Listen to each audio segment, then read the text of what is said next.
This is a reflection of the article Sequence Text Structure Intervention During Interactive Book Reading of Expository Picture Books with Preschool Children with Language Impairments, presented by Kayla Mays.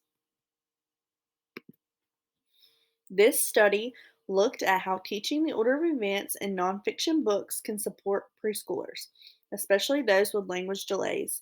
Educators and speech language pathologists use picture books along with words like first, next, and last to help children understand how things happen step by step. They also used hands on activities such as acting out events and organizing picture cards.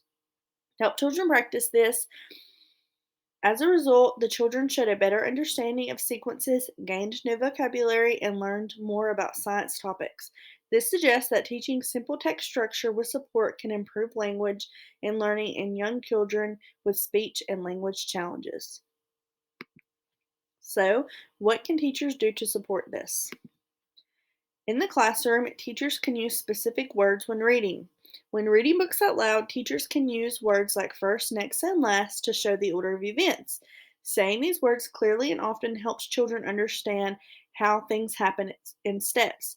Teachers can also ask questions like what happened first to help kids think about the order. When reading a story about a boy named Timmy and what he does when he gets home from school, the teacher will explain that first, Timmy will go inside and do his homework. Next, Timmy will go outside and play. And last, Timmy will get ready for bed. Using the words first, next, and last allows the student to understand what events are happening in the story in what order. Another example teachers can use is incorporating hands on sequencing activities. After reading, teachers can engage students in follow up activities that allow them to physically arrange or act out steps from the book. For example, teachers can use picture cards with students to place story events in the correct order or role play an event from the story, using the same sequence from the story. These interactive tasks help reinforce sequencing and support language development in a fun and memorable way.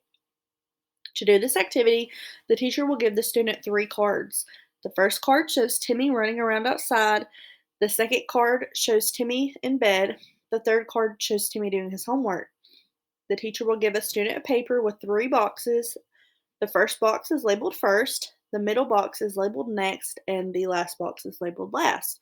The student will need to put the correct picture with the correct box. To do this activity correctly, the student should place in the first box Timmy doing his homework, in the next box Timmy running around outside, and in the last box Timmy going to sleep.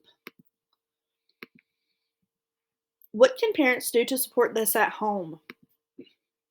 Parents can say words like first, next, and last when doing everyday tasks. For example, during bedtime, a parent might say, first, brush your teeth, next, put on pajamas, and last, we will read a story. This helps kids learn the order of steps and talk about them in a non academic and real world environment. Parents can also choose books that show sequencing or have certain vocabulary. When reading books that explain how things happen, parents can ask their child what comes first, what comes next, and what came last. For example, after a book about planting flowers, ask, what did we do first? This helps children remember steps and learn new words.